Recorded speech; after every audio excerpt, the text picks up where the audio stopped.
Bienvenidos y bienvenidas a un nuevo programa de Contrapunto. Un programa para salir un poco de la vorágine de las noticias del día a día.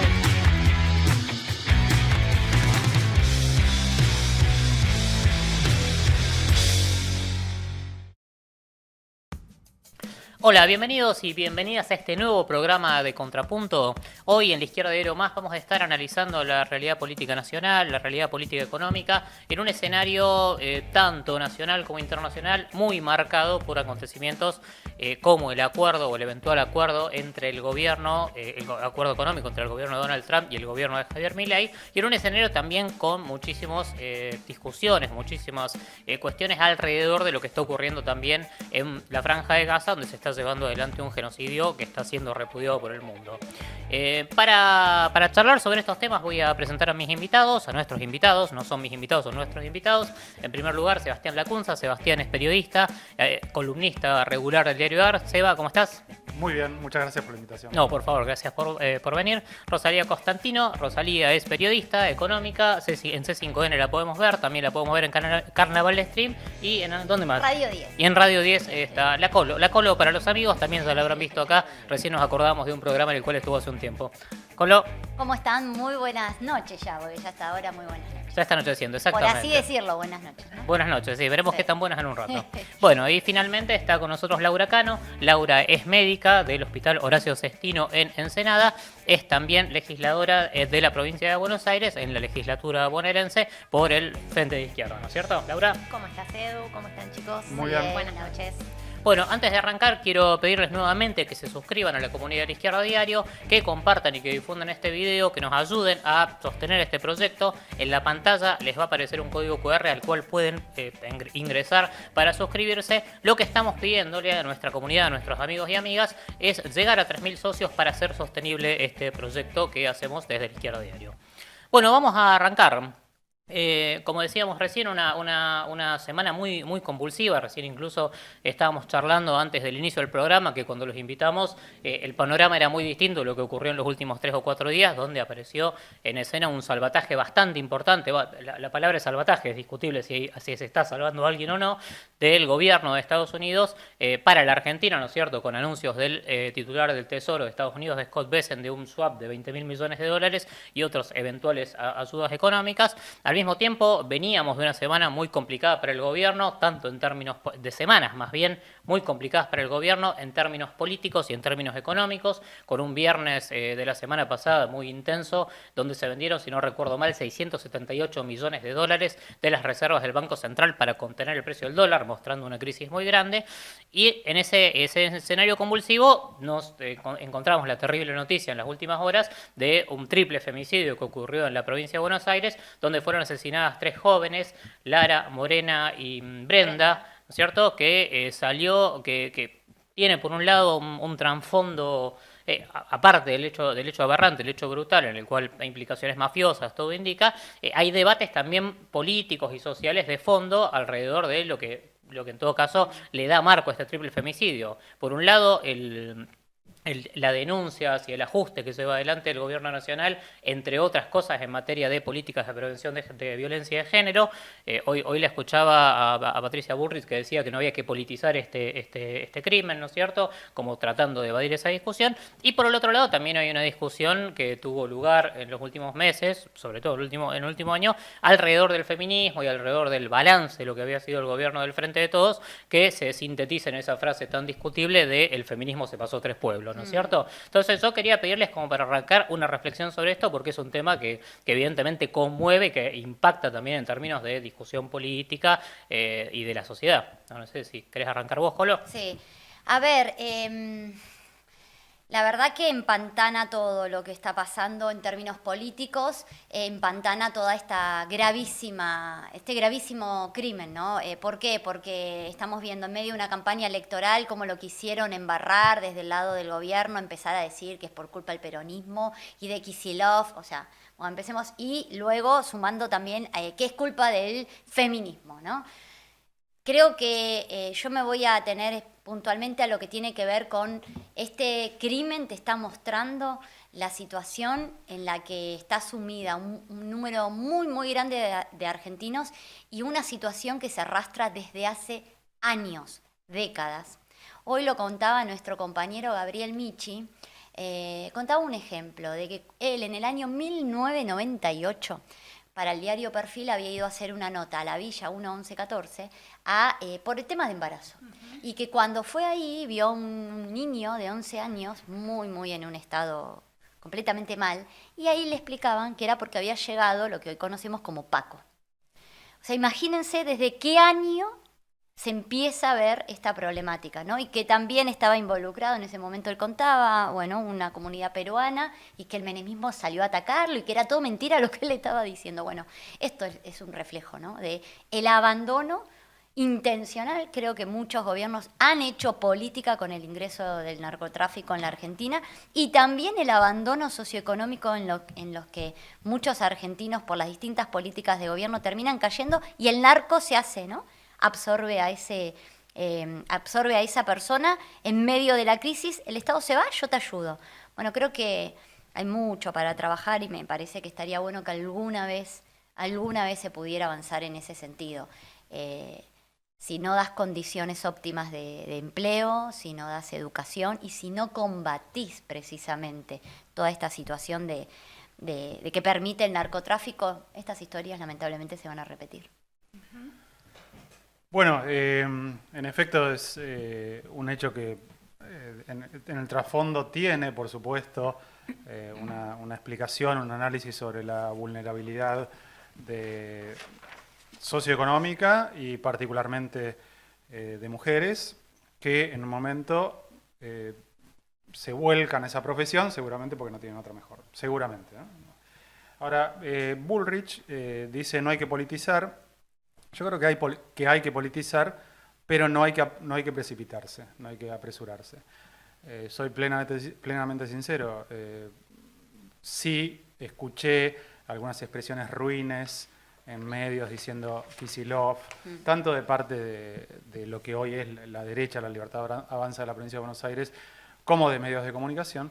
Y también escuché otras bueno, este es el efecto de la desatención de las políticas, el desmantelamiento del gobierno de ultraderecha. El desmantelamiento está ocurriendo, es explícito. La verdad que hacer una traslación de sobre un hecho tan singular, extremadamente singular, el triple homicidio. Tanto si hablamos de una trama narco, porque esto expone a una banda, evidentemente, que se le arruinó el negocio, por lo menos a esas 2 o 3 personas ahora. Entonces, en ese punto a mí se me despiertan incógnitas que no respondo, porque no sé, porque no conozco detalles y por esto requiere una investigación. O por otro lado, si se trató de un femicidio clásico, digamos, odio a las mujeres, que también es singular, porque la violencia machista existe, porque los femicidios existen, pero un triple femicidio con este grado de violencia extrema despierta incógnitas. Entonces, la verdad que digo, politizar sí, porque todo hay que politizar, corresponde encontrar las causas finales, no precipitarse. Sí, yo creo que, digamos, la primera sensación que teníamos ayer me parece que era de mucha conmoción, de que fuera muy difícil escuchar el relato, lo que estaba sucediendo, los detalles, porque realmente, bueno, fue horroroso esto que ustedes mencionaban, y el triple femicidio, digamos, creo que el rápido reflejo que tuvo el movimiento de mujeres de catalogarlo como femicidio, a mí me parece un acierto, y puso en alerta a todo el movimiento de mujeres. Y esto que vos decías, Eva, en relación a estos aspectos, ¿no? Efectivamente, por un lado, el gobierno de Javier Milei no solo que quiso intentar sacar el femicidio del Código Penal, no solo que desmanteló todos los programas de ayuda a las víctimas, eso existe, no solo que pregona la violencia de género permanente y persistentemente por sus redes sociales, no solo que su discurso agarra permanentemente todo eso, desconoce que existe la violencia de género, desconoce que existe una asimetría de género en términos laborales, etcétera, etcétera, lo hemos discutido muchas veces, sino que además también existe, por otra parte, nosotros hablamos de el Estado es responsable. Bueno, ¿qué significa eso en última instancia, no? O sea, el Estado y los gobiernos son responsables. Efectivamente, no podemos limitarnos a decir esto es hoy a unas pocas horas, digamos, de este triple femicidio. No, no sabemos los detalles. Ahora, lo que sí sabemos es que esta banda narco no puede funcionar sin la complicidad, sin la connivencia de diferentes estamentos del Estado, ¿no? Entonces nadie puede hacerse el nabo con esto, y eso existe desde hace muchísimos años y hay que denunciarlo con nombre y apellido. Entonces, que tiene la responsabilidad los gobiernos el gobierno provincial, el gobierno nacional, que hay connivencia con la policía, con diferentes estamentos del Estado, es una obviedad, y creo que el rápido reflejo que hubo ayer de salir en muchas partes, realmente de alguna manera canalizó esa bronca, y bueno, estamos preparando para el sábado una gran movilización. Y déjame decir una cosa más. Ayer, yo soy vivo actualmente en La Plata, pero soy de un pueblo de la provincia de Buenos Aires. Ayer una compañera, parte de la campaña por el derecho al aborto, decía, algunos progresistas nos dijeron que las feministas nos pasamos 3 pueblos. Hoy está de moda, ¿no? Inclusive entrevistar a figuras como Gustavo Cordera y darle micrófono a los que siempre tienen micrófono. Y las feministas estamos repodridas de tenerle paciencia. No queremos tenerle más paciencia porque hay cosas muy aberrantes que están sucediendo. Y esta compañera decía, no nos pasamos 3 pueblos, nos vamos a pasar los 135 distritos de la provincia de Buenos Aires. Y yo creo que un poco es así. Y esa rebeldía que se vio ayer, a mí en algún sentido me parece que canaliza la bronca, canaliza esta sensación que tenemos de mucha angustia, pero que hay que enfrentarla en las calles, y que efectivamente va a ser muy compleja la salida, porque es de fondo, ¿no? Porque hay muchos problemas entrecruzados. Cuando se dice se pasaron 3 pueblos, ¿no? Digo, ¿qué intentan achacarle al feminismo puntualmente? Claro, o sea, yo sigo, posta, no lo logro entender qué es lo que critican. Sí, el pañuelo verde, ¿qué critican? La educación laica, la educación sexual integral. Es impresionante porque penetró mucho esa frase, pero se pasaron 3 pueblos. ¿Qué? ¿En qué? Explícamelo, porque no... Es que depende quién lo diga, cómo lo diga, en qué contexto. Y además, digamos, achacarle al feminismo una actitud individual que puede tener cualquier persona de exceso, estigmatización, mentira, lo que fue, es siniestro, ¿no? El feminismo acusó injustamente a esta persona. Bueno, no, una persona puede ser mal bicho y estar en cualquier colectivo. Así que coincido con lo que vos decís, digamos, la reacción es sana, propia de la sociedad argentina ante 3 muertes, porque es cierto que, desgraciadamente, en otros países de América Latina, a lo mejor esto pasa, ¿no? 3 chicas de un barrio humilde, murieron, Fue la culpa solo lo policial, ¿no? Claro, se dedicaban a la prostitución, ¿qué querés, no? No, siempre son 3 mujeres, son 3 mujeres, punto. Digo, no son son tres mujeres que eran vulnerables y que fueron asesinadas con sadismo. Entonces, es obvio que ahí hay un significado. Tengo esta precaución, digamos, no quiero ir mucho más allá de nada, ni siquiera decir que esto es efecto de las políticas de Javier Milei, porque a lo mejor podría haber pasado perfectamente en el 2022, claro, en el 2015, y la connivencia del gobierno de la ciudad con bandas narcos en las villas también, pero eso no explica, o el déficit de la investigación en la policía de la provincia de Buenos Aires. Puede ocurrir, pasa todo el tiempo, pero eso no explica. O sea, me parece que a veces pecamos de lanzarnos a conclusiones, acusaciones, que para el periodismo no me gustan, y para la política, bueno, ocurre. Problemas complejos, soluciones complejas, digamos. Entonces me parece que sí, efectivamente se ponen en juego muchas de estas cosas que vos mencionás. Yo creo que el reflejo del movimiento de mujeres es sano, como vos decís, porque pone arriba de la mesa que ese movimiento, ni una menos, que aquel 3 de junio que acaba de cumplirse 10 años de un movimiento que dijo basta, a un montón de cosas y que permitió a las mujeres empezar a expresar y poner límites a cosas que eran aberrantes, que se pasaban por TV en los horarios, ¿cómo se dice? Prime time. Claro, exactamente. Y sin embargo sucedían y nadie decía nada. Bueno, nosotros desde la izquierda desde hace muchos años esto lo venimos denunciando, ¿no? Y el Ni Una Menos, muchos nos hicieron creer, o querían hacernos creer al movimiento feminista que ya estaba, que bueno, ya conquistaste el aborto, ya está, ya tenés la ley de educación sexual integral, ya está, para un poco. Lo cierto es que, para nada, lo cierto es que esto, digamos, es como vos decís, es mucho más complejo y que sin ir más a fondo contra contra efectivamente los grandes negocios de las bandas narcos, contra el patriarcado. ¿Qué significa ir contra el patriarcado? Bueno, hay que cambiar este sistema de raíz, efectivamente. Nosotros hemos presentado, por ejemplo, en la provincia de Buenos Aires, una ley de emergencia en materia de violencia de género que contempla trabajo genuino, que contempla la plena aplicación del cupo laboral trans. En la provincia tampoco se aplica, ¿eh? Claro.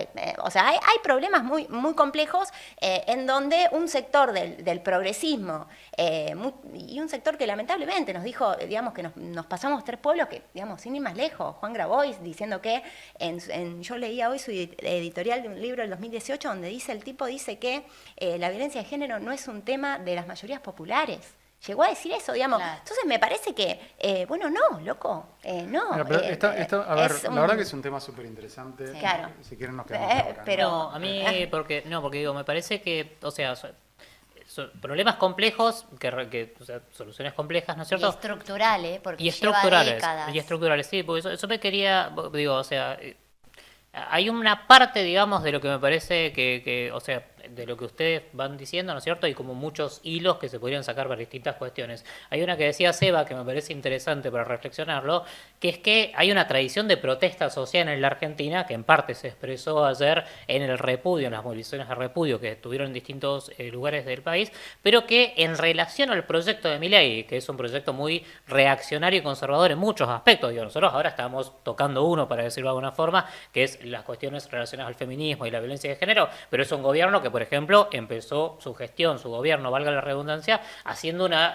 reivindicación del negacionismo en relación a la última dictadura militar, que reivindica un proyecto liberal económico de ajuste muy feroz. Entonces, que promueve el individualismo. Que promueve el individualismo, exactamente, de manera muy marcada, en contra de cualquier tipo de salida colectiva. Entonces, lo que me interesa, digo, es tratar de pensar, digo, hay una parte, digamos, del actual estancamiento del gobierno que tiene que ver con la resistencia y la protesta social que hubo estos 2 años. O sea, de hecho, lo veíamos hace menos de 15 días cuando cayó el veto por discapacidad, que hubo las protestas en Plaza Congreso, ¿no es cierto? Que fueron muy, muy importantes porque mostraban efectivamente un repudio de la calle. Entonces, yo quería preguntarles, porque digo, no, nosotros cuando yo arrancaba el programa decíamos, bueno, hay un escenario en el cual el viernes pasado parecía que el lunes no había gobierno, porque no se sabía cuántos dólares iban a poder vender. Hoy tenemos un apoyo muy importante de Estados Unidos, ¿no es cierto? ¿Cómo ven hoy al gobierno, ¿no es cierto? O en todo caso, ¿qué solidez le ven a este proyecto que decíamos recién, reaccionario, conservador,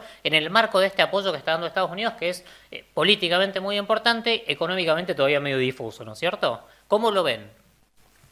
Que arranco yo voy a hacer mi análisis económico. Sí, por favor, Cole. El apoyo es contundente y es un apoyo inusitado, no frecuentemente visto, de Estados Unidos, con un espaldarazo muy, muy grande. El hecho de que efectivamente no se concrete ningún desembolso, que sería lo ideal para la Argentina, no quita el espaldarazo que está dando. Y eso son dos canales muy distintos, ¿no? Porque claramente tenemos un presidente marioneta, entreguista, y Estados Unidos dijo, vení acá, por acá entro. Y le conviene geopolíticamente, le conviene en su lucha, en su guerra puntual por la hegemonía global con China para lograr tener un aliado en la región, en Sudamérica, empezar a intentar desplazar a China, ¿no? China es el principal acreedor de América Latina. A ver, tiene todo un trasfondo centralmente geopolítico. A Estados Unidos lo que le interesa son nuestros recursos estratégicos no renovables en un contexto de cambio energético, de transición energética y en un contexto del boom de la inteligencia artificial. Esto no es menor, porque claramente le importamos por eso, si no, no le importaríamos nada. Y encontró todo, encontró un campo allanado donde dices, listo, qué mejor que esta oportunidad que tienen un mandatario que lo venera más que él mismo. Yo creo que Milei es más trumpista que Trump, ¿no? Exacto. ¿Qué le vas a decir? Trump dijo, vení acá, listo, los tengo domados, los han entregado. Ayer en el discurso de las Naciones Unidas era muy notorio cómo Milei defendía la gestión de Trump. Totalmente. Y después el discurso de Bessent, entregándole ese premio ridículo. Bueno, me da vergüenza ajena, pero... A ver, eso no quita que en términos de lo que es, tenés la economía real y el mercado financiero. En términos de lo que es el mercado financiero también te eclosiona la economía real, ¿eh? Bueno, ahí hoy tenés una primavera, ¿sí? Hoy tenés una primavera. El espaldarazo que le dio es muy importante, va a ser igual después de las elecciones. Boludos no son, ¿no? Claramente dice, va, pará, demostrame que realmente ganás o que tenés gobernabilidad o que haces alianzas. Pero bueno, sí planteó un esquema de ayuda que también es diferente al que propone siempre el FMI, que es para financiar la fuga, doy guita y después termina siendo financiamiento de fuga. Esta vez la verdad que hace un planteo de otro tipo, atacar la crisis de la deuda. Pero lo más importante para mí no es esto, ¿no? Es, si no cambia el modelo económico actual, vamos a vivir con salvataje, deuda, deuda, deuda, y nunca vamos a resolver el problema de fondo que es, lamentablemente, vos tenés que acumular reservas, tenés que comprar dólares, no te va a quedar otra. Y el mercado también así lo ve, por más salvataje de Trump y que ahora calmó. Si el mega endeudamiento es gigante, los vencimientos de deuda son enormes, entonces si no cambia la política, esto va a estallar y feo. Ahora, aunque cambie la política, también es muy duro para el trabajador, porque lo que viene no es positivo. Hoy solo podés acumular reservas, lamentablemente. Yo lo veo así, no hay otra forma. Si tenés que salir a comprar dólares en este momento donde está todo reventado, donde es plan industrial, donde no promovés nada, en este momento te va a subir el tipo de cambio. Bueno, ahora no, porque le vinieron los 7.000 millones gracias a China, Sí. ¿no? China compró esa soja. Bueno, después no va a haber más, pero hay que seguir juntando la plata. Y resolverlo va a llevar mucho tiempo, pero no resolverlo va a ser peor. En términos de empleo, hoy más me preocupa el empleo que el salario, ¿se entiende? ¿Cómo ven la estabilidad política del gobierno? O sea, Ahí lo dejo a Seba. Bueno, si coincidís en el diagnóstico de la Colo. yo coincido con todo lo que dijo la Colo. Creo que sea una circunstancia también muy excepcional, que es que los que fueron aliados durante décadas en Sudamérica y en Latinoamérica de Estados Unidos, importantes, Colombia, México, en esta oportunidad no lo están siendo. En el caso de Colombia, aliado militar, ariete militar en la región. Hay otros países que fluctuaron que tampoco lo están siendo. Y, digamos, si estuviera Bolsonaro en el poder de Brasil, el papel que tan... atractivo que le resulta a Trump estaría un poco en competencia, ¿no? Entonces ahí se da un interés, un endorsement por tema de riquezas de la Argentina, por el papel de un país muy importante de Sudamérica, por la internacional ultraderechista, etcétera, etcétera. ¿Cómo vemos al gobierno? ¿Cómo veo al gobierno en el plano político?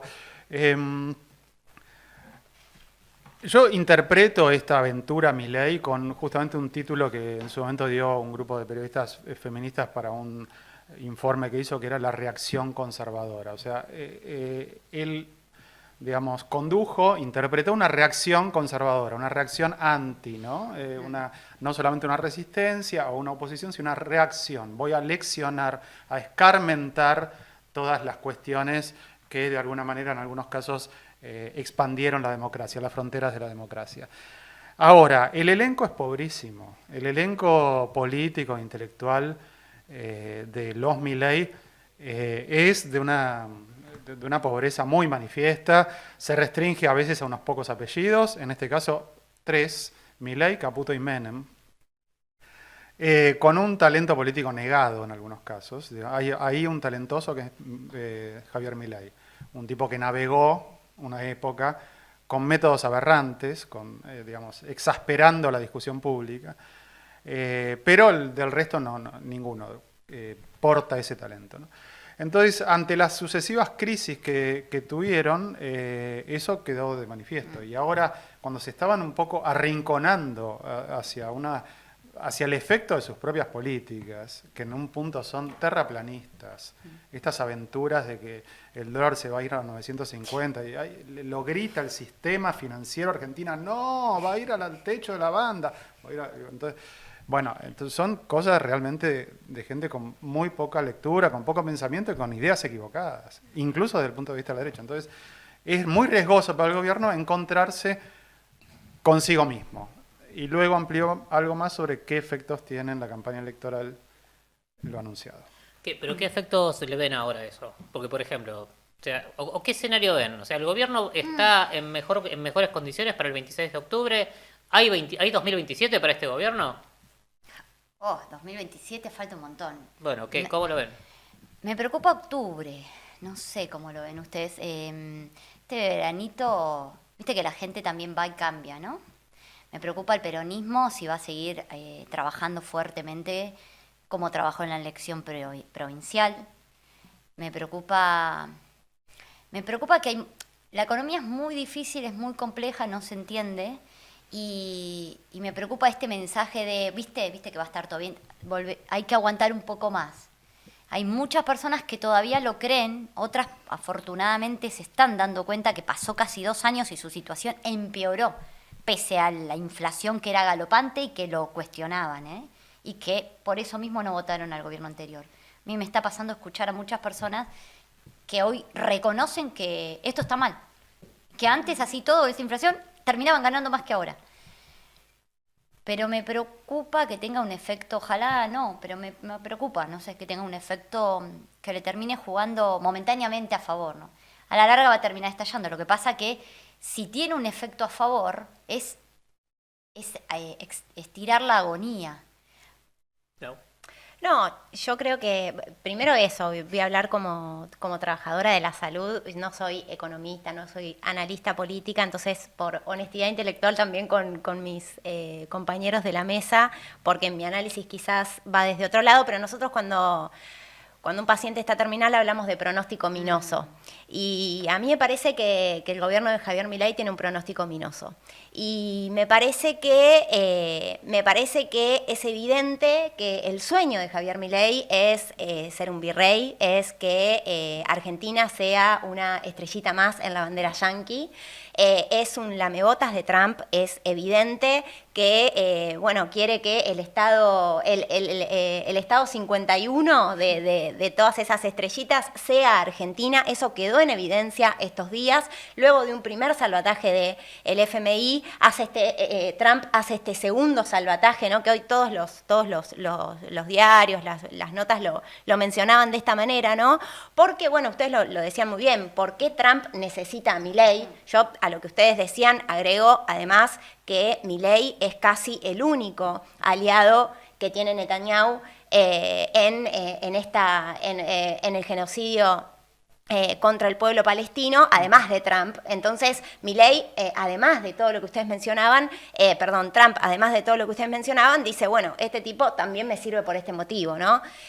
Ahora, a mí me parece que frente a este pronóstico minoso y frente a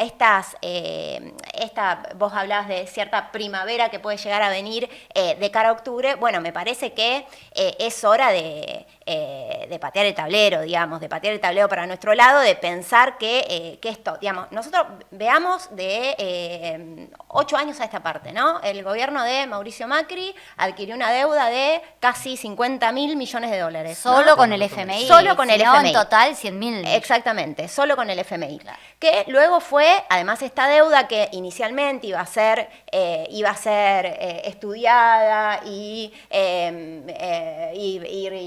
cuestionada por el gobierno del Frente de Todos, finalmente en el Congreso Nacional se validó, ¿no es cierto?, esta deuda. Se validó con complicidad del peronismo, que para mí eso hay que decirlo, porque en ese momento el Frente de Todos, que contaba con condiciones más favorables que ahora, porque tenía mayoría en la Cámara, porque tenía mayoría también en ciertos sectores de la sociedad, porque tenía legitimidad institucional nacional, etcétera, etcétera. En ese momento, el candidato, que hoy es principal candidato del Frente Patria, ¿cómo? ¿Frente Patria? Fuerza Patria. Fuerza Patria. Bueno, ya cambian tantas veces los nombres que me cuesta a veces, pero Fuerza Patria, Itay Hackman, presidía la Comisión de Presupuesto, renuncia a la Comisión de Presupuesto para que tenga un dictamen favorable y llegue al Congreso con un dictamen favorable.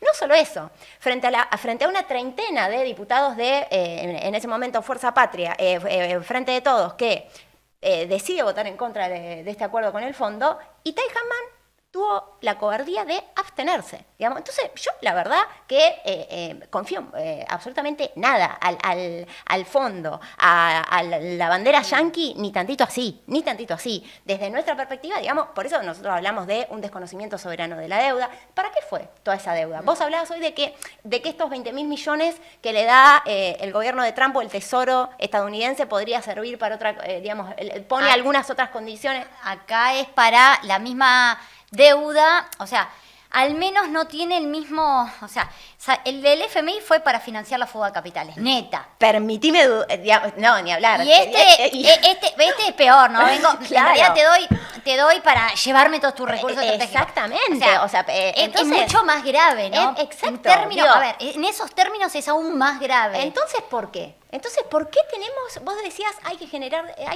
y hay que guardarlo, acumular reservas, generar dólares? Yo recuerdo, me formé como médica generalista en un barrio muy precario de La Plata, luego me formé como médica intensivista, que es lo que hago actualmente, soy médica de terapia intensiva, pero en mis primeros años, en mi primera residencia, cuando teníamos inflación permanente y uno no sabía, digamos, estoy hablando del año 2016, 2015, 2016, 2017, recuerdo que mis pacientes me decían, nunca vi un dólar en mi vida, pero yo sé que cuando hablan del dólar a mí no me alcanza para comer.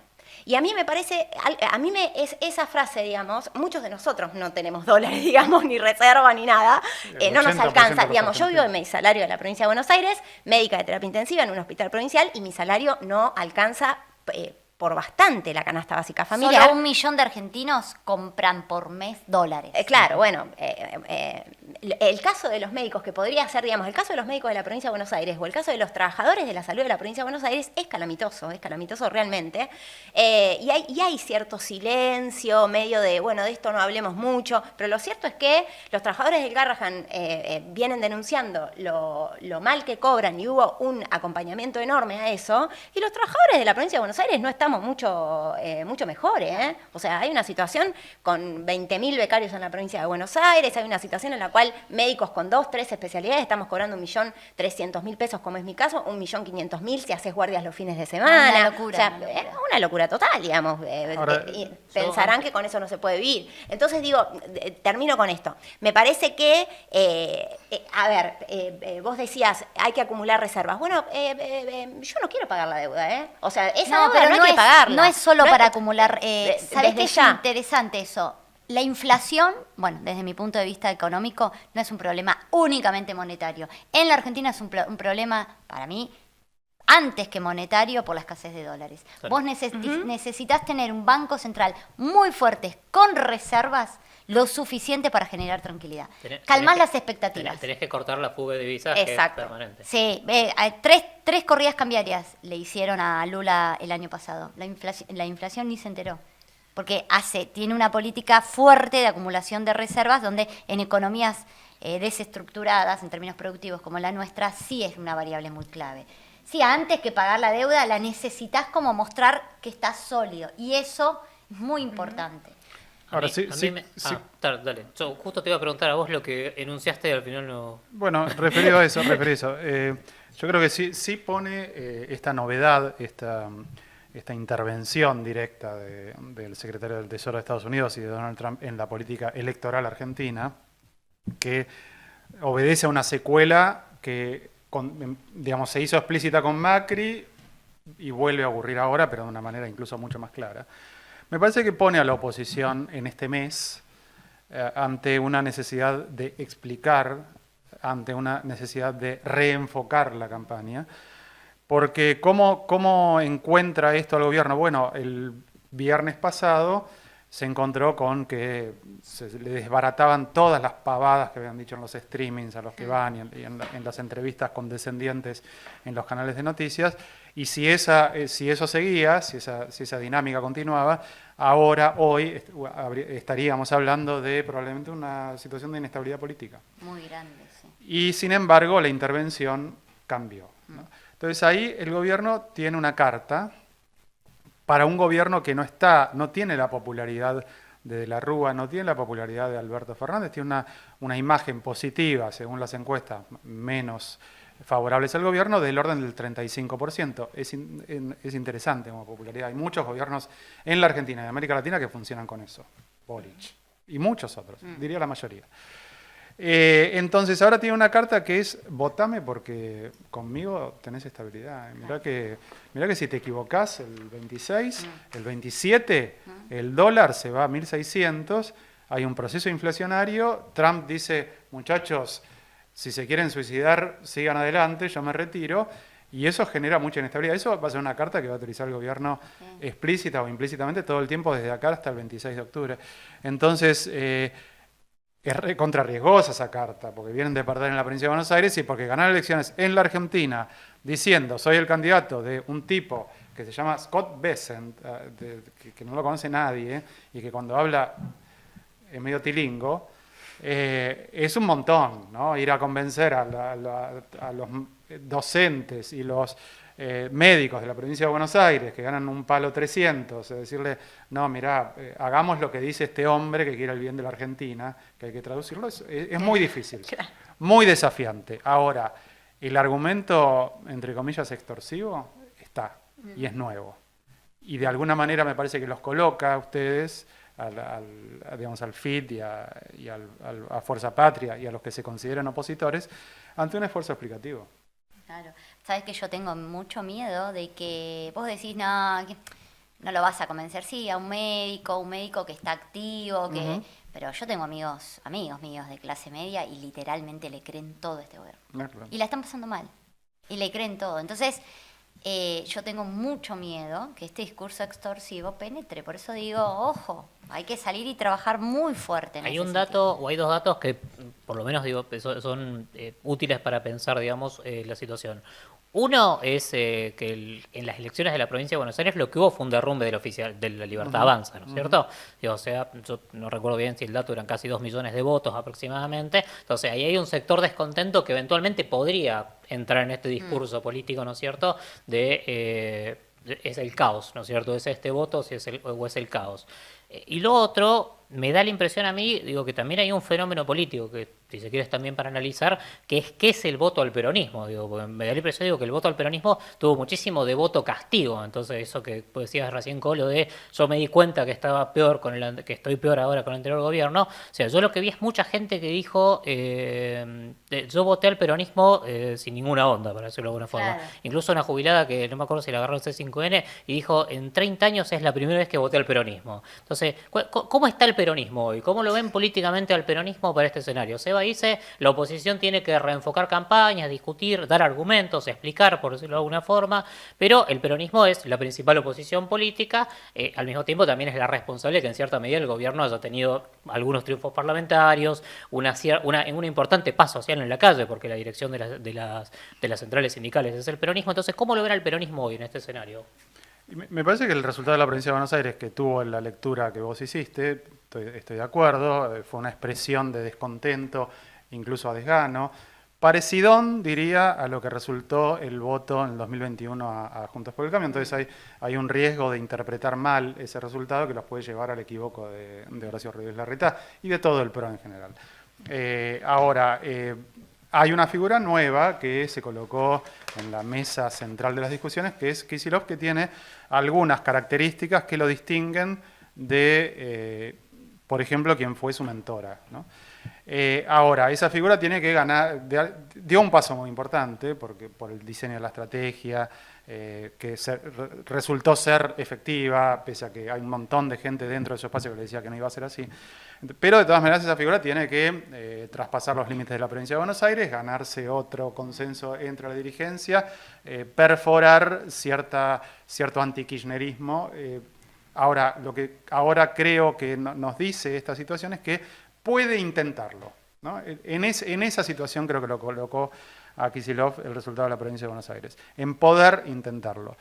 Sobre el peronismo, mirando un poco más, yo creo que hace un tiempo está sometido a un liderazgo de otro apellido, hoy mencionamos 3 y ahora agrego 4, el cuarto es el apellido Kirchner, que ha actuado en una forma muy replegada sobre sí mismo con una intención de contener, digamos, defensiva y de reivindicar un pasado al cual maquillan de una manera muy poco elegante y muy poco inteligente, diría yo, muy endogámico, con una dirigente que realmente es fue una líder de las que una líder política de las que surge una vez cada tanto, no muchas veces en un siglo en un país, pero que también esto demuestra una estatura bastante más baja, digamos, esta cuestión de girar sobre sí mismo, sobre un apellido, de obturar, y sin embargo, bueno, es una dirigente popular, pero actúa como las dos cosas, como una persona que puede obturar un liderazgo, que ahora eso está en tensión, dentro del peronismo, pero a su vez es un techo bajo. Y la mejor noticia, en muchos aspectos, que pudo recibir la derecha argentina para sus intentos, digamos que algunos impresentables que han ganado elecciones, lo ganan con la bandera de que yo no soy esto, y es efectivo. A mí ¿cómo veo puntualmente el peronismo? Hoy todavía lo veo, no lo veo unido, lo veo juntos, amontonados, no unidos.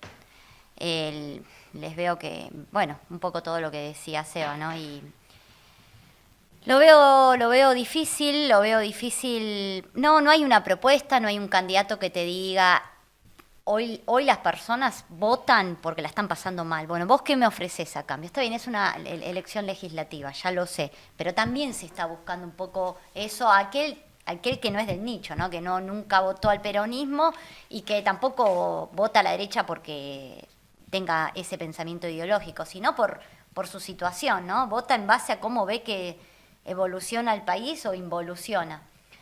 Y bueno, creo que ahí hay que trabajar un montón, y la verdad que me preocupa, porque yo pienso que si el arco opositor no trabaja mancomunadamente, y Milei puede tranquilamente Sí, a mí me parece que continuar, digamos, ¿no? Que las elecciones del 7 de septiembre efectivamente tienen mucho más de voto castigo que de ratificación de las políticas de Kicillof, al menos eso es lo que un poco también veíamos en la calle. Nosotros estuvimos haciendo una campaña muy a pulmón, que fue fue una elección con cancha inclinada desde el primer momento, una elección no solo que adelantada por un capricho y por las propias internas del peronismo, sino que además sin recursos para que todos los electores puedan acceder a la pluralidad de propuestas que había, digamos, mínimamente democrática. No contó con nada de eso. Sin embargo, digamos, esto, ¿no? El voto castigo, me parece que lo que tuvieron los votantes para decir basta de Milei y esta nacionalización que tuvo la elección del 7 de septiembre, no solo eso, sino que además tuvo algún carácter ejecutivo, jugaron un rol muy importante los intendentes, ¿no?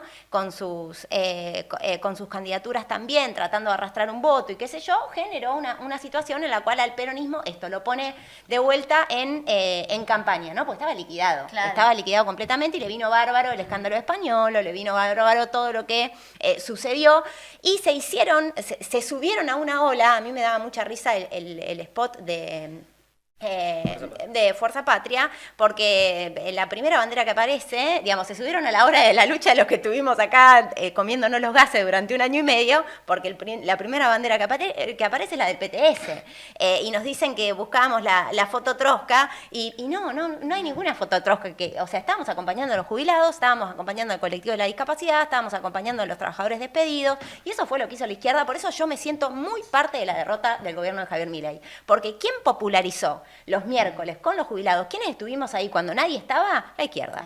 ¿Y ¿Quiénes- qué crees que va a pasar con la izquierda? No, y ahora? a mí me parece, digamos, yo lo que Este creo... es el momento en el cual Seba empieza a entrevistar. No, Claro. a mí me parece Interesante. No, me parece muy interesante lo que vos decías en relación a Kicillof y a este lugar que tiene, ¿no? Como conciliador y demás, ¿no? Que el tipo, bueno, tiene menos, es menos vociferante y es menos beligerante que Cristina Es en que está muchos bien no términos. insultar, está bien no insultar. Desde ya, digamos, tiene otros modos que pueden ser... ahora, ojo que no haya, que no venga de la mano con un mileísmo de buenos modales, ojo que no venga de la mano, porque yo lo escuché decir hace pocos días nomás, que romper con el Fondo Monetario es infantil. Yo lo escuché decir eso y escuché toda la entrevista. Y a mí me parece que infantil es pensar que este país puede seguir bajo el régimen del Fondo Monetario. Infantil es pensar que los jubilados tienen que seguir eligiendo entre... Porque a mí lo veo en la terapia intensiva. Los jubilados, digamos, esta población está teniendo intercurrencias graves porque tiene que abandonar sus tratamientos, porque el PAMI no cubre al 100% sus medicamentos. Eso está ocurriendo en nuestro país. La gente tiene que elegir entre comer y pagar los medicamentos. Y me parece que hay cosas que Kicillof en su provincia durante los 6 años que fue gobierno no cambió estructuralmente la estructura impositiva que hay en la provincia de Buenos Aires, dicho por el propio titular de ARBA, por ejemplo, manifiesta que durante el gobierno de Axel Kicillof los grandes terratenientes del campo, el 99,6% de los dueños de las grandes tierras de esta provincia, pagan menos proporcionalmente de lo que pagaban con Vidal. Eso no lo digo yo, no es una interpretación mía. Es dicho, digamos, hoy le mandé, le digo a Edu, le digo, te mando la fuente del propio Girard, porque, digamos, me parece que a lo que nosotros sí nos cabe es hacer análisis, lo que vos decías, muy profundos, ser militantes de la verdad. Militantes de la verdad, a la verdad se la milita. Y entonces a esto sí me parece que nos tenemos que aferrar, digamos. Nosotros, vos decías que iba a pasar en octubre, y a mí me parece muy importante ratificar que son elecciones legislativas, ratificar que lo que se viene después de octubre es muy oscuro para este país, si no hay grandes manifestaciones en la calle. Tenemos que, digamos, hay que patear el tablero y hay que organizar una salida de fondo para la clase trabajadora, que me parece que es el momento de plantearlo. Fracasó el peronismo, fracasó el PRO, fracasaron los radicalismos, fracasó Milei. ¿Por qué no podemos pensar que los trabajadores tenemos que tener una salida de fondo? Si nos ponemos a pensar, digo, en 4 o 5 puntos, salario igual a la canasta familiar, trabajo con derechos, salud y educación gratuita y de calidad para todos los que habiten este país, nativos o extranjeros. Digo, en 4 o 5 puntos. Bueno, ¿cómo se consigue eso? Bueno, en primer lugar, rompiendo con el Fondo Monetario. Pero en segundo lugar, construyendo una fuerza vital muy grande, ya muy superior al Frente de Izquierda. Digamos, la experiencia del Frente de Izquierda es una experiencia muy valiosa, que lleva 14 años de existencia en nuestro país, si no me van mal las cuentas. 14, ¿estoy bien? Del 2011. Bien, perfecto. Que es muy valiosa, pero que no alcanza. Estamos absolutamente convencidos que no alcanza. Ahora, tenemos que apostar a la construcción de una herramienta mucho más grande y profunda que ponga la agenda de la clase trabajadora de verdad arriba de la mesa, que le cuestione, digamos, que se proponga la recuperación de los sindicatos. Kicillof festejó con Daer, con Andrés Rodríguez. Andrés Rodríguez, centauro, le dicen porque tiene una colección de caballos de carrera que cuestan $60.000. Tipos que no tienen la más pálida idea de lo que significa no tener para cargar la SUBE. Tipos Ahora, que no cuando- tienen ni idea, digamos, ¿por qué esas son las nuevas canciones? ¿Quién me hace creer a mí que Está esas bien, son las está nuevas bien, canciones? está bien. Digamos, Seba, dale. No, pero obviamente, digamos, ustedes son opositores al gobierno de Kicillof, pero cuando Cristina misma dice, y los kirchneristas dicen, miren, ¿saben qué es lo que les duele a la derecha y somos nosotros? Dice, ¿no? Yo escuchaba eso el otro día y decía, porque lo repetían y decía, bueno, entonces dice, fíjense cómo reaccionaron los mercados internacionales después de la victoria de Kicillof, entonces eso demuestra que hay resistencias a Kicillof. Y yo decía, bueno, si hubiera ganado el FIT, también habría sido peor, nos invadían directamente. Muy probablemente. Pero bueno, detrás de lo que vos señalás como hipocresía o lo que vos señalás como hipocresía de la renovación que implica, bueno, soy distinto, soy honesto, pero voy con Centauro, hay algo que efectivamente hay una canalización del voto opositor para oponerse a determinadas derechas que lo hacen a través del kirchnerismo, y eso es así. Digamos, te guste o no, es así. Entonces, para ustedes es un flor de desafío poder hablarle y generar capacidad de escucha en muchos que, como vos decís, viven situaciones angustiantes y demás. No digo que, de hecho, han crecido en el voto y probablemente este año crezcan, no lo sé, no desconozco. Pero bueno, es todo un desafío para ustedes generar esa capacidad de escucha y convencerlos de que es más efectivo ir por el lado de ustedes que ir por el lado de... Yo quería- Sí, no, digo, cierro con esto, que yo lo remarco siempre, ¿no? Digamos, cuando la gente está mal, siempre va a la derecha como una solución, digo, y ahí es la falla comunicacional, digo, yo comunico también, y es tratar de explicar, nunca la derecha va a hacer políticas en favor de los trabajadores. No, pero ¿a quién se vota la derecha? Es increíble, bueno, ahí hay un trabajo muy arduo por hacer. Porque no se logra convencer de eso, digamos, ¿no? Yo les quería consultar a ustedes dos, porque digo, es una propuesta de la izquierda, ¿no es cierto? Es un planteo el que hacía Laura.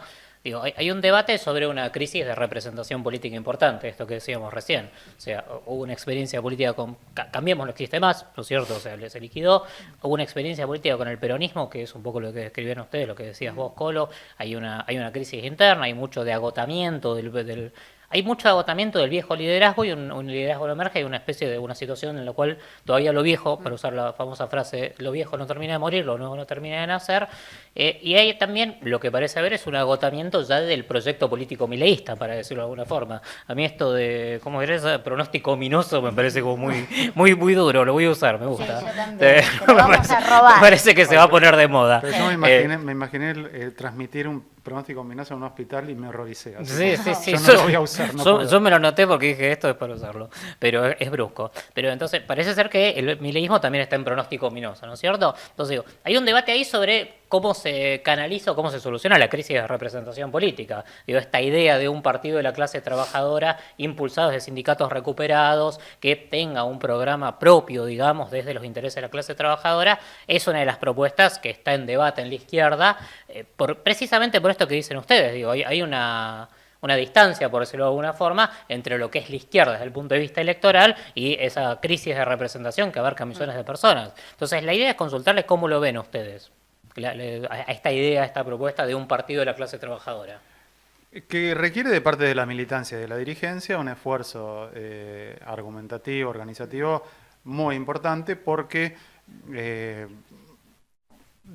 digamos, hay que convencer a muchos votantes potenciales, digamos, trabajadores, de que el camino es por ahí y de que vos podés exponer una serie de motivos por los cuales la ruta con el FMI es mal, termina siendo mala, ¿no? Incluso hasta hay, como diría Larreta, evidencia empírica, ¿no? Sale mal una y otra vez, cíclico. Ahora, hay un enorme aspecto que ustedes deben explicar, el FIT debe explicar, que es, bueno, como en el camino no dejamos un brazo, digamos, como si rompemos con el FMI, bueno, es una propuesta de la izquierda legítima, que puede plantearla en el escenario electoral, pero como en el tránsito no vamos a un derrumbe, a una debacle. En general, yo creo que a la izquierda se le pregunta poco especificidades de medidas que a los otros partidos se les pregunta más, porque hay una especie de convicción, incluso a veces asumida, de que el acceso a los cargos electivos ejecutivos es lejano. Entonces, me parece que la izquierda a veces se presenta como una protesta, como un grito, como un límite, como una denuncia, y entonces... Y queda ahí, ¿no? Queda ahí. Sí, válido. Yo pienso que va a ser es un trabajo muy arduo y de años. También hay que entender que la sociedad argentina tiene una aspiración de clase.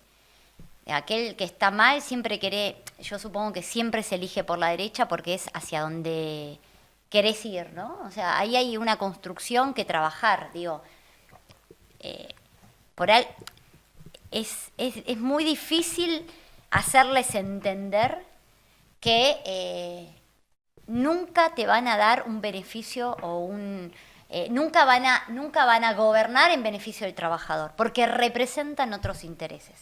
Entonces, Pero no siempre, ¿no? Eligen. Yo No estaba por siempre, acotarte digo. algo. Yo soy de Sí. izquierda, pero te iba a acotar que me parece que el diagnóstico es como un poco exagerado. no siempre, pero digo, cuando hay crisis, claro, cuando hay una crisis grande en Y economía. pero Colo en 2001 no fue así. No, en 2001 no, En pero- otros momentos, el 7 de septiembre no fue así. Pero vos fíjate que cuando se votó a Menem, sí, o sea, siempre que hay una crisis, es verdad que no, porque por algo los peronismos yo ganan, te puedo ¿no? decir, Pero incluso en su siendo de momento. izquierda, la votación al frente de todos fue una votación a izquierda en comparación con el macrismo. Totalmente, pero Y el voto de cuesta. izquierda en la Ciudad de Buenos Aires, cuando fue en el 2001, fue 25%, Sí. sumadas las izquierdas. Sí. Y en el 2021, digo, en Jujuy se sacó el 25% de los votos, lo sacó Alejandro Vilca. Bueno, no Entonces, sé, a mí me da la sensación, o sea, Puedo coincidir en yo algunos estoy momentos. convencida en que hay que trabajar más fuerte porque no penetra el discurso nuestro, ¿eh? O sea, a mí me pasa. ¿no? Puede ser. Yo no lo puedo convencer a mi papá que no es nada, no opina ni para acá ni para allá, él lo único, él vota en términos de cómo le va su negocio. creo que la- Entonces, ahí vos estás viendo, o sea, espera, cierro un segundito con esto,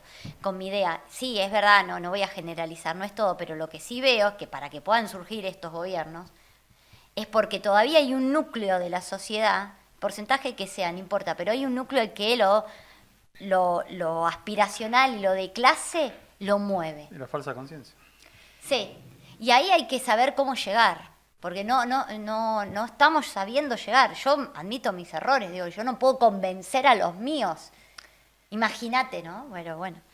Lau. No, yo creo que sí, nuestro pueblo tiene una gran tradición de lucha, digamos, una historia muy valiosa que defender. Somos uno de las pocas excepciones de países atrasados, dependientes y semicoloniales que tenemos salud y educación pública, ¿no? Y eso no es porque los gobiernos lo quieren así, sino que son conquistas de la calle, son conquistas que en nuestro caso significaron 30.000 detenidos desaparecidos, que significó una dictadura cívico-eclesiástica militar de por medio, un genocidio de por medio. Entonces me parece que sí, yo soy convencida de que la propia experiencia enseña mucho más que lo que podemos decir nosotros aquí. Digamos que las enormes mayorías votan en función de lo que les sucede en el bolsillo y de lo que les pasa todos los días, y hay razones por las cuales crece la derecha en determinados momentos, incluso se puede analizar más internacionalmente el crecimiento de las derechas y ese fenómeno, pero también hay, digamos, esta polarización asimétrica, ¿no? Déjame decirte una cosa, nosotros hace un tiempo que nos vienen diciendo la juventud se volvió de derecha, la juventud se volvió de derecha, y la verdad que a mí eso me genera cierta como, bueno, a ver, ¿cómo dialogo con esto? Porque, digamos, efectivamente uno no puede negar que hay fenómenos aberrantes en el mundo de derecha que han crecido. Ahora, uno tampoco puede negar que hubo ayer y antes de ayer 500.000 personas en Italia manifestándose contra el genocidio en Palestina, que hay en todo el mundo los jóvenes, no en defensa propia como fue en la guerra de Vietnam, que había manifestaciones multitudinarias de cientos de miles de personas porque no querían ir a la guerra, era en defensa propia, pero acá hay una solidaridad de clase muy importante con el pueblo palestino y contra el genocidio que estamos viviendo. Y déjame decir esto, que quizás no tiene que ver con lo que estamos hablando, pero sí, porque digamos, esto de la tradición que tiene nuestro pueblo, ¿no? De que rápidamente saltamos a la calle. La calle para nosotros es parte de nuestra cotidianidad, de nuestra idiosincrasia. Tengo 35 años, en el 2001 yo veía cómo en un pueblito de la provincia de Buenos Aires de 10.000 habitantes, veía cómo saqueaban a la pobre almacén del barrio, digamos, pero lo vi mirando por la ventana, le decía, mamá, ¿qué pasa? Bueno, ¿qué sucede acá? Rauch, Arbolito, le decimos, Arbolito Rauch, un pueblo que hoy 10.000, 15.000 habitantes debe tener en el día de hoy. Sojero ganadero, digamos, en el centro-sur de la provincia. Y realmente, desde muy chica entré a la vida política, chica, cuando fueron los 30 años del golpe, organizamos en mi pueblo una gran acción contra lo que había sido la dictadura, nos pasamos por todas las escuelas, ya con 16 años recuperamos un centro de estudiantes. Bueno, hicimos acciones que en un pueblito, imagínate, que eran importantes, y ni hablar cuando llegué a La Plata y dije, ok, esto es la política de verdad, digamos, y acá, mirá todo esto, pero me parece que sabemos mucho de todo eso, sabemos lo que es un genocidio. Y a mí me da mucha bronca que el peronismo no hable de Gaza. Me da mucha bronca. Me da mucha bronca porque ese silencio es complicidad. El otro día en la Cámara de Diputados me pasó algo. Yo soy diputada de la provincia de Buenos Aires. Hablamos de la noche de los lápices, hablamos de Julio López, hablamos de la masacre de La Plata. Se cumplieron el 4 y 5 de septiembre 50 años de la masacre de La Plata y el asesinato de 8 militantes del PST. Hablamos de los genocidios, entonces yo introduzco el tema y digo, no se puede elegir, si uno está en contra de los genocidios, que es, digamos, el aniquilamiento de un grupo humano por pertenecer a tal o cual cuestión, no se puede estar a favor de unos genocidios y en contra de otros. O estás de un lado o estás del otro, ¿no? Entonces, aquellos que se reivindican defensores de los derechos humanos, ¿dónde están hoy? ¿Dónde están hoy? ¿Por qué en Argentina el peronismo, que tiene 3.000 sindicatos, vamos a decir, si no exagero, bajo su órbita, que dirige 3.000 sindicatos, que tiene los principales referentes? Cristina Fernández de Kirchner tuiteó una vez en 2 años, Kicillof tuiteó 4 veces en 2 años, y el último tuit es de julio del año pasado por Palestina.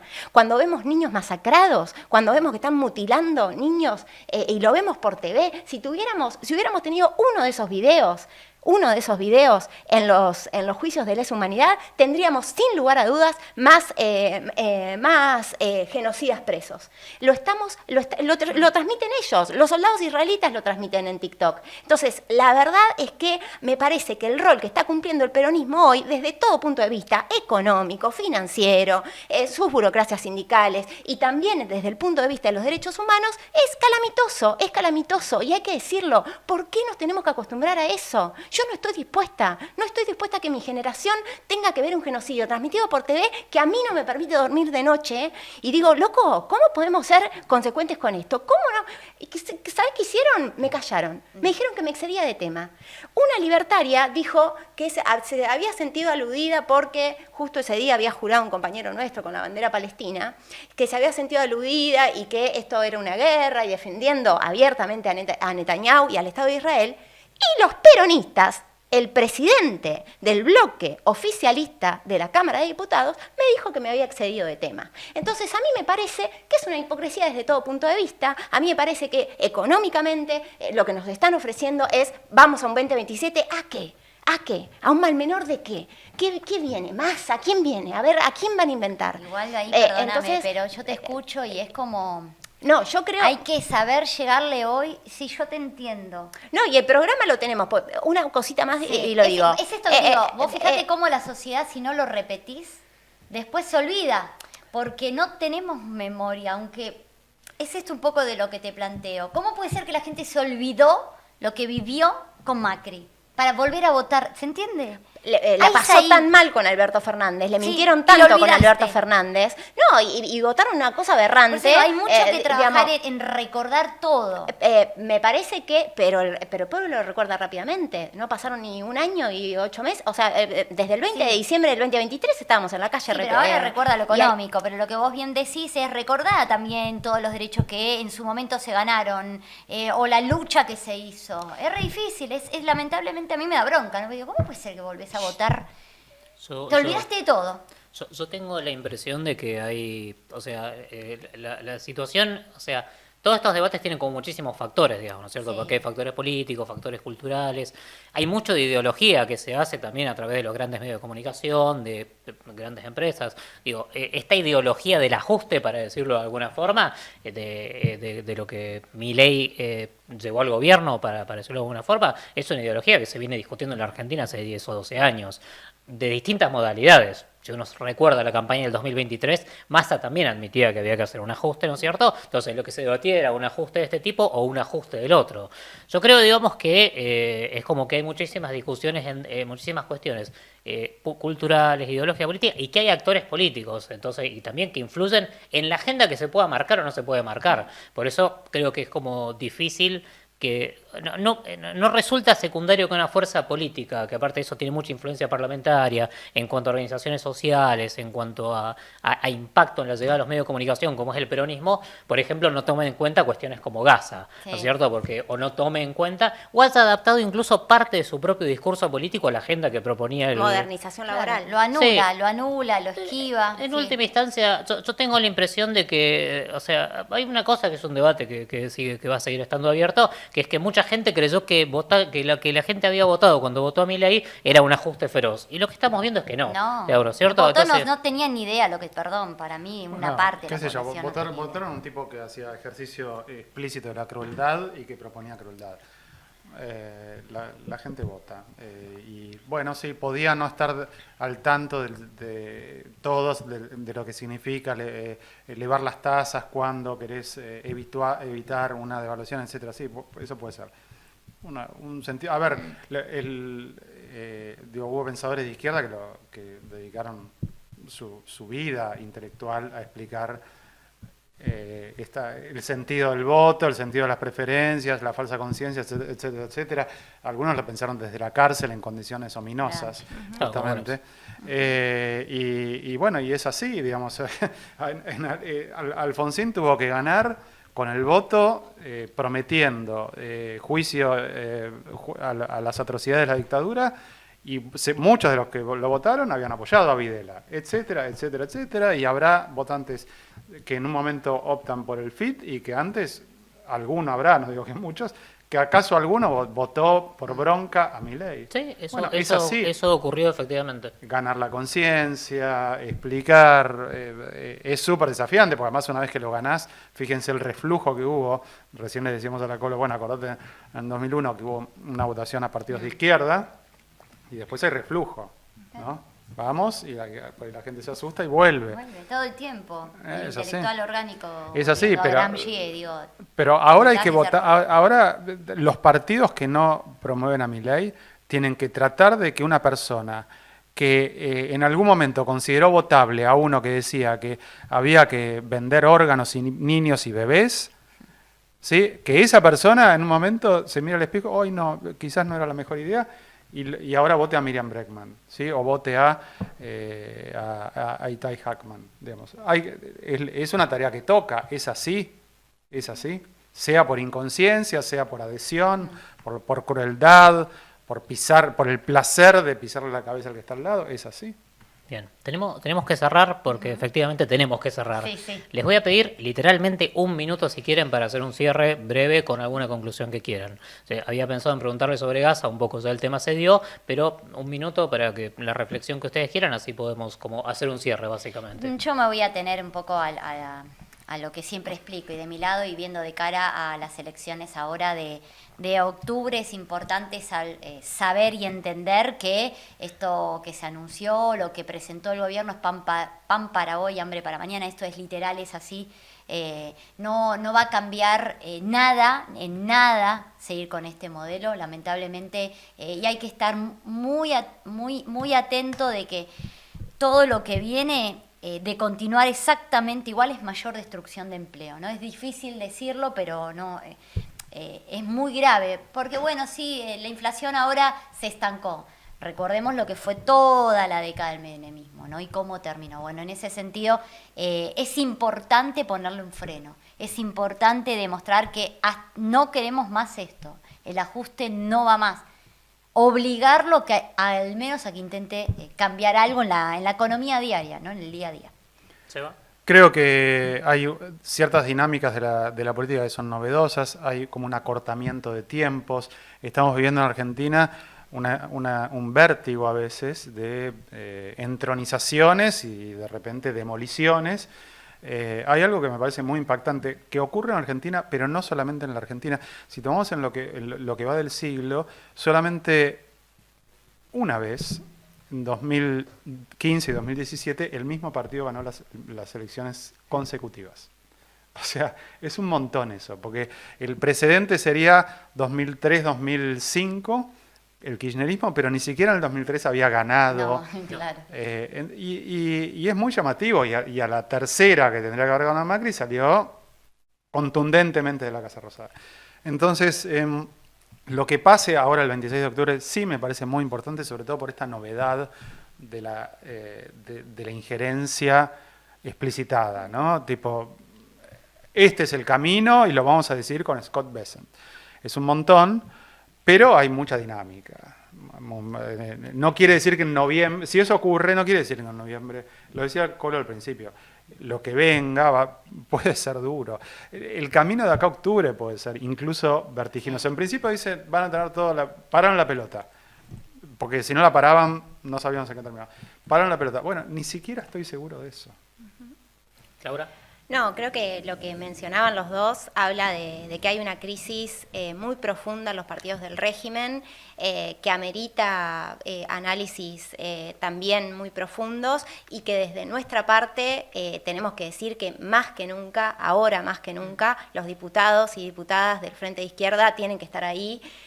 Por eso es que ese acompañamiento que tuvimos durante todo este tiempo en la calle, la gente que te dice gracias, que te agradece por estar, porque, bueno, que no quede, como decía la rusa, en la puerta del cuarto oscuro y que efectivamente el 26 de octubre hay que hacer un llamado multitudinario a no solo a acompañarnos con el voto tanto a Miriam en la capital federal como a Nico en la provincia de Buenos Aires, sino y sobre todo permanentemente nuestro llamado es a organizarse porque efectivamente lo que viene, venga quien venga, va a ser de lucha, va a ser el plan que están pensando para la clase trabajadora, venga quien venga, la continuidad del gobierno de Javier Milei o un mileísmo con buenos modales, va a ser de ajuste para la clase trabajadora y eso va a meritar calle, va a meritar organización y va a meritar salidas de fondo. Así que me parece que esto que hoy hablábamos de Partido de los Trabajadores cobra vigencia. Creo que dejaste ahí un interrogante muy interesante para seguir profundizando, porque efectivamente frente a crisis tan radicales, las salidas también van a tener que ser radicales. Bien, les agradezco muchísimo a los tres. La verdad me pareció un muy buen debate. Como Muchas siempre, gracias. a ustedes vamos a alquilarlos directamente. Bien. Bueno, en cuanto a ustedes, bueno, gracias por habernos acompañado nuevamente en este programa de Contrapunto. En 15 días vuelve Jessica Calcaño en esta edición de Contrapunto con nuevos debates de esta realidad que, como estuvimos analizando, es completamente compleja y volátil. Agradecemos a la producción nuevamente, Pampa, Dani, Mile y Ludmi, y nos despedimos dentro de 15 días. Les volvemos a pedir que se suscriban a la comunidad de la Izquierda Diario, que nos ayuden con su aporte financiero. Necesitamos 3.000 socios para seguir haciendo posible este proyecto. Nos vemos en 15 días.